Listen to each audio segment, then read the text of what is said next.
Let's continue chapter 10. So now we're going to get into what if you build your own asset, the cost of a self-constructed asset. So a little bit different situation. If you're a construction company and you build yourself your own home office or shop or whatever, that might be an example. Or if you're an engineering firm, have the ability to build yourself some equipment that you need. Lots of examples potentially out there. But it says here, similar to purchased asset, the cost of the self-constructed asset includes expenditures necessary to build the asset and put it in operating condition. Now, of course, you have to think about your cost accounting background. So go back to accounting principles yet again, and think about some of the stuff you learned about manufacturing, right? We have direct material, we have direct labor, but we also have overhead. And for constructed assets, we can actually capitalize interest, even if we haven't necessarily ever even borrowed money to build the asset. We potentially could do that too, which is kind of goofy. So overhead costs, it says there are two alternatives for a company to include overhead costs in the cost of a self-constructed asset. Allocate a portion of overhead to the self-constructed asset in the same manner they would do that for any inventory that you manufacture. So that would be, it's kind of treated the same way as anything else you manufacture. That'd be a thought. Or include only the incremental overhead and the cost of the self-constructed asset. So an incremental is just the extra overhead you may have incurred because you built that asset on your own. Okay. Its common practice is to follow the first alternative and allocate both variable overhead and a proportion of fixed to self-constructed assets. If the allocation of overhead causes the cost of self-constructed asset to be greater than the fair value, the asset should be recorded at its fair value, with excess recognized as a loss in the current period. So that could happen. And I mentioned interest. There's a few little options here for interest. The FASB considered three alternatives to account for interest, whether external financing cost or internal cost of capital. So keep in mind, I can still record interest even if I didn't specifically borrow money to build this. If we're using our own retained earnings that we have over the life of our company, and we're just using those retained earnings to um, build something, we're basically saying we're using some of that capital to build our own thing as opposed to using that capital to manufacture the product we normally manufacture. We can charge a self interest. So it says here the three options: do not capitalize any interest during construction. Okay. Capitalize an amount of interest, actual or imputed, for all funds used for construction. Capitalize the actual interest on incremental funds borrowed for the construction. Obviously, if I borrow specifically to build this thing for myself, that would be the one to use, okay, which I may or may not have done. So to implement the approach required by GAAP, a company must address three issues. So we have two slides to address the three issues. Does the asset qualify? First of all, does it even qualify for interest capitalization? And not all will, so I got to be worried about that. It says companies required to capitalize interest on assets that are either constructed for its own use or constructed as discrete projects for sale or lease to others. Over what period can interest be capitalized? It says it can be capitalized when expenditures for the asset have begun and activities that are necessary to get the asset ready are in progress and interest cost is being incurred. And then the third bullet point is right here. What amount can be capitalized?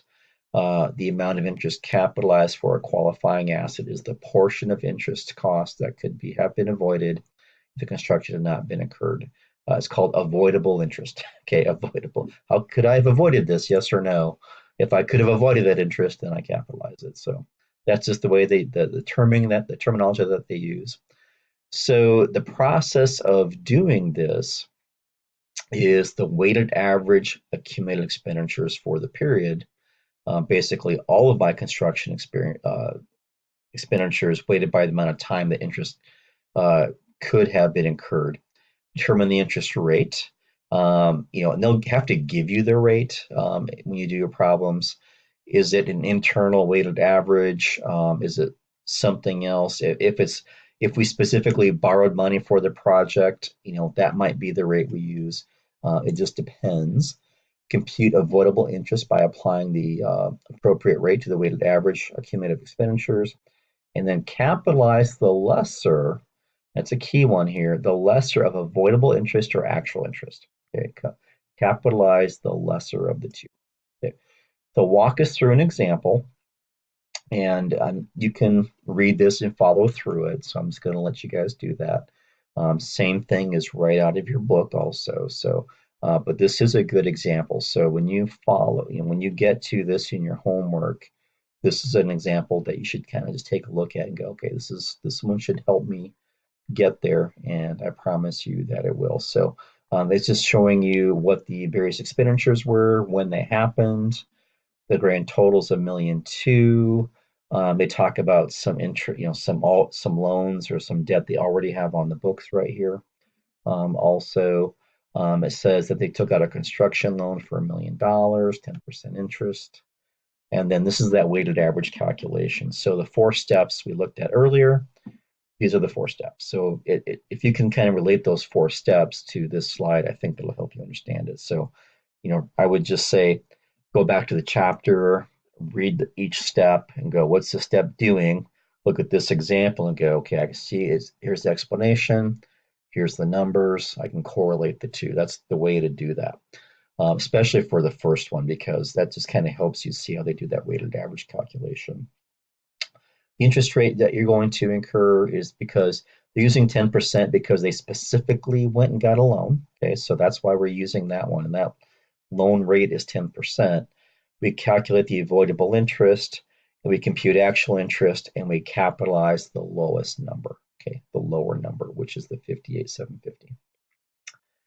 Okay, and then we turn that into journal entries as we go about the process of building the building. Here's that 58,750 right here.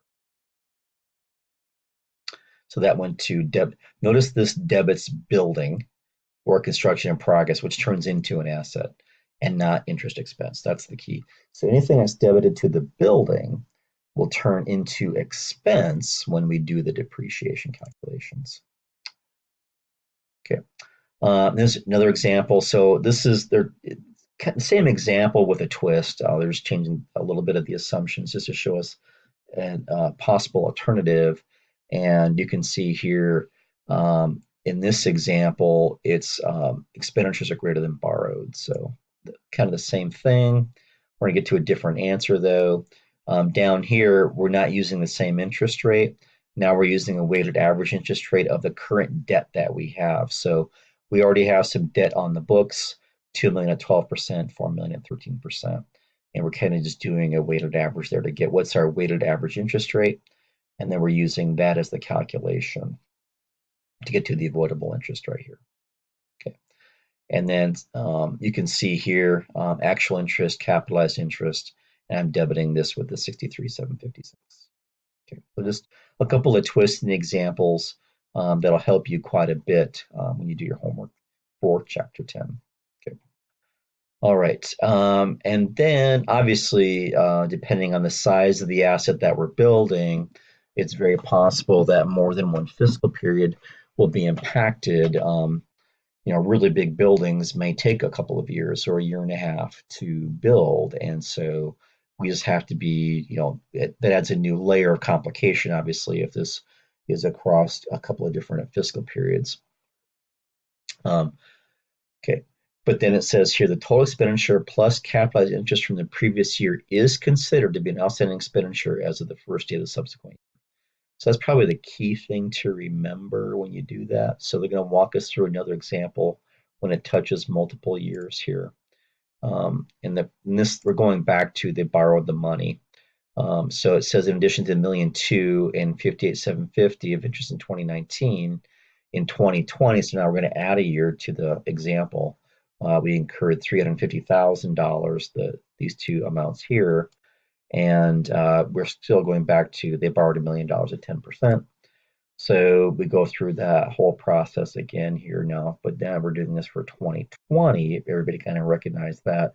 So my January 1 balance carries over from the previous example, and then I add my two expenditures here that happened in 2020. I'm using my 10% interest rate, avoidable interest right there. and then my capitalized interest right here. So, and right here, that million two up here, this 1,258 is the million two of expenditures plus 2019's capitalized interest. That's where that number came from. So just adds a little layer that we have to worry about when we have more than 1 year. So there's my next year's journal entry right there. Okay. So the impact of interest capitalization, it triggers three effects in the financial statements. Obviously, it increases the amount of property, plant, and equipment because I take that interest. I don't debit expense, I debit asset, right? The company does not report the capitalized amount of interest as interest expense, what I just mentioned, and all things being equal, capitalized interest will result in higher depreciation over future periods because I'm increasing property, plant, and equipment. That means I'll have more depreciation down the road. So I'm just basically delaying the incurring of that expense until I depreciate the asset. Then the next objective is accounting for expenditures subsequent to acquisition. So we buy some property, plant, and equipment, if it's a building, machinery, whatever it is, we own it, we're using it, but now we got to spend some money on it down the road, which is common, right? That happens all the time. So when that happens, we have to look at the costs we incur on that asset. We have to decide, is this a capital expenditure or not? And remember, if I use the term capital expenditure, that means I debit asset. Okay. And it is a capital expenditure if these three bullet points here are true. This cost will extend the life of the asset. It will improve productivity by making it be more efficient, maybe use fewer raw materials to make a product, lower my labor costs, whatever that might be, or increase the quality of the product. So somehow, if I spend this money, this machine will be better. I'm going to be able to use it longer. It'll be more efficient. I'll get more quality product out of it. Whatever it might be, that's what I'm looking at. Okay. It's an operating expense if it does not increase the economic benefits. It just basically maintains the existing benefits. And probably the easiest example would be, let's go back to a delivery van for a business and just think of your own personal vehicle. Every so many miles, you need an oil change, right? Every so many miles, your tires are just going to wear out. Every so many miles, your brakes need replacing. The brake pad just it wears down, right? Um, every so often, some part will just fail and need replacement. If you're a compressor of your air conditioner breaks and you have to replace it, it does not extend the life of your vehicle, right? It just means if I fix it, I'll have AC again, which you definitely want if it's in the summertime. So you got to think through, is this more operating? I'm just maintaining the current benefit, or is it capital where I'm improving the future benefit? So it's a judgment call, right? So and they might give you a few multiple choice, true false type questions in the assignments. You're going to go, you have to guess. And you guess, you do your best you can, and you learn as you look at those questions and do them. So additions then, basically taking an existing asset and adding on to it. Clearly, adding on to a building would be a pretty common one. In manufacturing factories, that's not uncommon. If we built a factory, we hit capacity, we believe that the future is good, we're going to keep growing, our capacity needs to go up, then we probably need to go through the process of adding even more capacity. So that's an addition. Okay. So we're going to add to or alter in some degree an existing building. And keep in mind, if I do that, I might have to cut some holes in the old building, right? And stuff like that. So it says here, if alterations increase the economic benefits originally anticipated for the old building, the cost of the alteration is capitalized as an asset. If the alterations do not increase the original benefits of the old building, the cost is expensed. Okay, judgment call to some degree, right? So then we also talk about improvements and replacements. An improvement or betterment is a substitution of a better asset for one currently used. So basically, if we're going to add a new solar heating system to a building, a replacement or renewal is substitution of an equivalent asset, basically as a new engine in a truck. So, you know, maybe we have a truck that's in really good shape, it's working well, but the engine's hit its maximum life. You know, whatever the hours or miles are that we can use this engine effectively is gone, but the rest of the vehicle is in great shape. That would be a replacement. It's going to take the old engine out, put a new one in, which is probably cheaper than buying a brand new vehicle. So, um, anything related to improvements and replacements capitalized. Okay, that's the key. Improvements and replacements, also called betterments or renewals, we capitalize those. Three alternative methods for a company to account for these: substitution, reduction of accumulated depreciation, or capitalization as a new asset. Under substitution, the book value of the old asset is removed and the new asset is recorded. It can only be used if the book value of the old asset is known. It's possible we don't know what that is. And that's the key with this one. If I know it, then I can use this one. That gives us a little example right there. A reduction of accumulated depreciation. It reduces the accumulated depreciation, increasing the asset's book value. Because, you know, kind of like what we're doing here, we're crediting cash, we're spending $60,000, but I just directly debit accumulated depreciation. So book value goes up. And of course, I'll depreciate that book value away over time. In this example, it's replacing a roof on a factory. Okay, they had not planned to replace the roof. The replacement has extended life of the factory. They're going to make this journal entry right here. So just the answer to what you choose is it just depends. Capitalization as a new asset. This method, expenditure is capitalized as a new asset without doing anything with the old one. It's just we're going to add 80,000. In this example, we're going to enlarge our factory, and we're just going to say that's just 80,000 extra to the building, debit building credit cash. And now we have more building cost that we get to depreciate over the useful life of the building. Rearranging and moving, a little bit different. Rearranging facilities within a building or moving them into a new location are capitalized assets and depreciate over the period expected to benefit. If these are immaterial costs or we're uncertain if there's going to be a future benefit, we would just expense them as incurred. That would just be easier. So we're only going to capitalize this if we determine that by doing this, we're increasing some future benefit. So it's kind of the key. If you've kind of caught to that, it's kind of one theme that we can kind of hang our hat on and go, with anything, where I'm going to capitalize something if it gets me future positive economic benefits. Okay, if that's the case, I'm probably capitalizing it versus expensing something. Repairs and maintenance, you know, I gave you examples of a vehicle. You know, it says here painting, lubricating a machine, you know, a lot of sophisticated, fancy machinery that manufacturers use.